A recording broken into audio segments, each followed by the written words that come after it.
Hello everyone, আসসালামু আলাইকুম। আশা করি আপনারা সকলেই ভালো আছেন। আজকে আর একটি নতুন ভিডিওতে আপনাদের সকলকে স্বাগতম জানাচ্ছি। নতুন ভিডিওতে আমরা দেখব যে কিভাবে আমরা ট্রেলিং স্টপ বা ট্রেলিং লসটা ব্যবহার করতে পারি। এটার জন্য আমাদেরকে প্রথমে একটা কয়েন কিনতে হবে। সাপোজ আমি এই আইও কয়েনটা কিনতেছি, আর আমরা যখন কোনো কয়েন কিনি তখন কিন্তু আমরা এই যে মার্কেট প্রাইজেই কিনে থাকি। এই যে মার্কেট প্রাইস, এটাতে আমরা কিনে থাকি। তো আমি মার্কেট প্রাইসে কিনতেছি। বর্তমানে মার্কেট প্রাইস রয়েছে $1.06। আমি এটাতে কিনতেছি। এখন কেনার পর আমরা সেল অপশনে আসব। মূলত আমরা যদি একটু দেখি, এই যে মার্কেট প্রাইসে আসার পর এখানে দেখেন বেশ কয়েকটা বিষয় দেখতে পাচ্ছি, যেমন এই যে stop limit, stop market, trailing stop, OCO, এগুলো সবগুলো কিন্তু প্রয়োগ করতে হবে আপনাদেরকে সেল অপশনে এসে। আর কিভাবে স্টপ লিমিট তারপরে এই যে ওসিও ব্যবহার করতে হয় ইতিমধ্যে কিন্তু আমাদের চ্যানেলে ভিডিও দেওয়া আছে, আপনারা চাইলে দেখে নিতে পারেন। এখন আমরা যেহেতু ট্রেলিং স্টপ নিয়ে কথা বলবো, সো আমরা কি করব, ট্রেলিং স্টপটাতে ক্লিক করব। ক্লিক করার পর দেখেন এখানে মার্কেটের জায়গায় ট্রেলিং স্টপটা শো হয়েছে। এখানে বেশ কয়েকটা জিনিস কিন্তু এসেছে। কি কি দেখেন, এই যে টিডি, তারপরে লিমিট ইউএসডিটি, অ্যামাউন্ট, নিচে আরেকটা দেখেন যে অ্যাক্টিভেশন কি। আমরা কি করব, এখানে টিডিতে দিব সাপোজ 5%। পার্সেন্টেজটা কেন দিচ্ছি 5% আমি পরে বলতেছি। আর লিমিট ইউএসডিটিটা হচ্ছে এখন যে প্রাইসটা রয়েছে, মানে আপনি এখনকার প্রাইস থেকে কত প্রাইসে নিচে নামলে সেল দিতে চাচ্ছেন, মানে আপনার লস কতটুকু হলে আপনি নিতে পারবেন সেটার পরিমাণ। আমি দিলাম $1। আর কতগুলো সেল দেবো সেটা সবগুলো ফুল 100% করে দিলাম। দেওয়ার পর নিচে দেখেন অ্যাক্টিভেশন প্রাইস। এই অ্যাক্টিভেশন প্রাইসটা কিন্তু এখানে টিক মার্ক দেওয়ার জন্য আমার এখানে শো হয়েছে। আপনাদের যদি টিক মার্ক দেওয়া না থাকে অবশ্যই টিক মার্ক দিয়ে দিবেন। টিক মার্ক দেওয়ার পর এখানে এখন এই যে ঘরটাতে আপনারা কত বসাবেন, আমি যদি দিই $1.10। এখন এই $1.10 কখন কাজ করবে, এখনকার যে প্রাইসটা রয়েছে $1.06, এই $1.06 থেকে যখন উপর দিকে উঠতে যে এই যে অ্যাক্টিভেশন প্রাইস $1.10 হিট করার পর তখন কিন্তু আমাদের যে এই ট্রেলিং স্টপ এটা কিন্তু কার্যক্রম শুরু হয়ে যাবে। এটা কতক্ষণ কাজ করবে, সাপোজ এই যে প্রাইসটা রয়েছে এখানে $1.06, মানে এখানে দেখেন পার্সেন্ট কত আছে, 2%, 31, মানে 2.31% রয়েছে আর কি। এই পার্সেন্টটা যখন আরও উপরের দিকে উঠতে থাকবে, উঠতে দেখা গেল যে পার্সেন্টটা আপনাদের 50% বা 20% হিট করলো। সাপোজ 50% যদি হিট করার পর এবার উপরের দিকে না ওঠে, নিচের দিকে নামতেছে।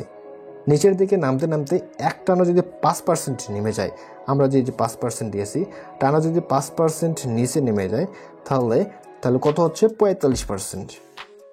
মানে যখন এই 45% আসবে তখনই কিন্তু আমাদের এই যে টোকেনটা বা কয়েনটা অটোমেটিক্যালি সেল হয়ে যাবে। আশা করছি এই বিষয়টা বুঝতে পেরেছেন। আমি আবারও বলি, এখনকার যে প্রাইসটা দেখেন $1.06, কত পার্সেন্ট রয়েছে, 2.50% রয়েছে। এই 2.50% যখন উপরের দিকে আরও উঠতে সাপোজ 20% চলে আসছে, 20% আসার পর আর উপরের দিকে উঠলো না উঠে কি করলো, নিচের দিকে নামতেছে। নিচের দিকে কত পার্সেন্ট নামলো, টানা যদি 5%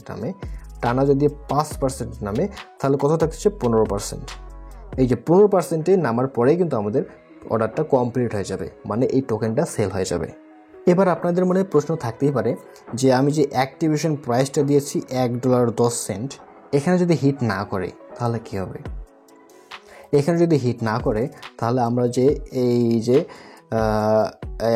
লিমিট ইউএসডিটা দিয়েছি, মানে স্টপ লস যেটা দিয়েছি $1, সাপোজ এখানে আপনাদের প্রাইস দেওয়া আছে $1.06, $1.06 থেকে $1.10 হিট না করলো, সোজাসুজি $1.06 থেকে নিচের দিকে নামতে যখনই $1 নেমে আসবে তখনই আমাদের এটা অটো সেল হয়ে যাবে। তখন কিন্তু এই যে পার্সেন্টেজটা কাজ করবে না। আর দেখা গেল আমরা যে অ্যাক্টিভেশন প্রাইসটা দিয়েছি এখানে এটাতে হিট করার পর কিন্তু উপরে না ওঠে নিচের দিকেই নেমেছে। নিচের দিকে নামতে এখানে মনে করেন যে একবারে একটানা 5% নেমেছে, তখন কিন্তু আমাদের কততে সেল হবে, 1,05,000 তখন কিন্তু আমাদের সেল হয়ে যাবে। মূলত এভাবেই ট্রেলিং স্টপটা কাজ করে থাকে। এখন আমরা যে এখানে যে অ্যাক্টিভেশন প্রাইস রয়েছে এটা যদি আমরা টিকমার্ক না দিই তাহলে কি হবে?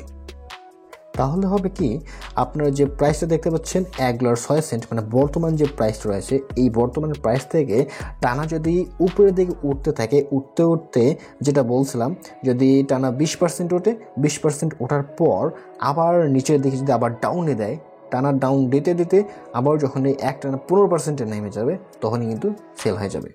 আর এখানে আমরা এই যে 5%-এর জায়গায় আমরা আরও আপনাদের মনোযোগ দিতে পারেন, 10% দিতে পারেন, তারপরে 4% দিতে পারেন, 3%, 2% আপনাদের মন মতো কিন্তু এখানে দিয়ে দিতে পারবেন। আপনাদেরকে আমি আরেকটা বিষয় বলি, আমরা যখন কোনো কয়েন কেনার পর যখন দেখা গেল যে এই যে এখানে যে পার্সেন্টেজটা রয়েছে, এই যে এই পার্সেন্টেজ মনে করেন যে দেখা গেল 10%-এ গেল বা 15%-এ গেল, যার পর কিন্তু আমরা কি করি, সেল দিয়ে দিই। মানে আমাদের মনে একটা ভয় কাজ করে যে আয়ের উপরে আরও উঠতেও পারে, না উঠতে পারে, ঠিক আছে, যার কারণে আমরা সেল দিয়ে দিই।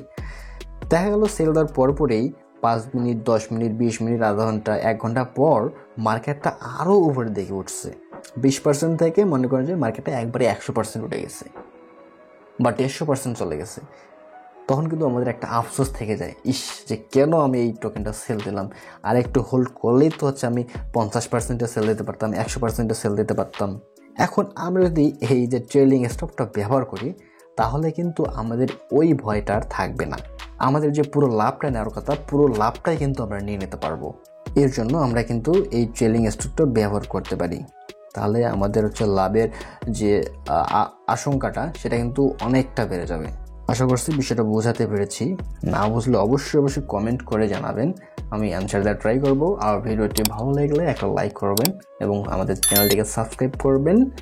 এই পর্যন্ত ভালো থাকবেন, সুস্থ থাকবেন, ধন্যবাদ।